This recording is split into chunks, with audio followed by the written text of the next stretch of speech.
નમસ્તે. આ વિડીયોમાં એક બળદ કચરા આગળ બધો કચરો જે હેઠું ને એવું બધું નાખેલ છે તેમાં પોતાનો ખોરાક ખાતો હોય એવો છે.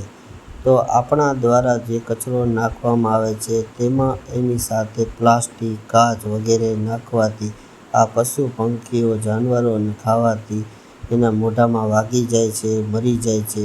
તો આપણે સૌ એવો પ્રયાસ કરીએ તો આવો કચરામાં સાથે પ્લાસ્ટિક ન નાખવું જોઈએ.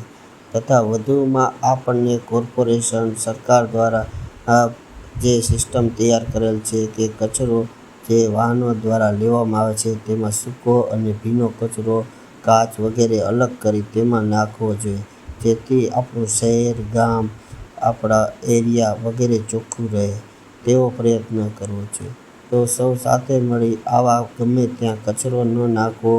કચરાને હિસાબે રોગચાળો થાય છે, કચરાને હિસાબે શહેર ગંદુ થાય છે. તેનો બચાવનો પ્રયત્ન સૌ સાથે મળીને કરવો જોઈએ, જેથી આપણે પ્લાસ્ટિક પણ ગમે ત્યાં ન નાખીએ, જેથી પ્રદૂષણ ન થાય, જાનવરોના જીવ બચાવી શકીએ. તો આપણે આજથી સૌ સાથે મળી આપણે સરકાર દ્વારા જે સિસ્ટમ તૈયાર થયેલ છે, કચરો ઘરે ઘરે ટેમ્પલ વેન દ્વારા લેવામાં આવે છે તેમાં નાખીએ, જ્યાં ત્યાં ન ફેંકીએ. અને આવી રીતે પશુ પંખીને ખવડાવીએ ત્યારે પણ એમાંથી પ્લાસ્ટિક, કાચ વગેરે વસ્તુ દૂર કરી તેને સીધો ખોરાક મળે તેવી વ્યવસ્થા કરવી એવો અમારો આગ્રહ છે. તો જે ધ્યાને લેવા વિનંતી. આવા વિડીયો જોવા અમારી ચેનલને લાઈક, સબસ્ક્રાઈબ અને વધુમાં વધુ શેર કરશો. આભાર.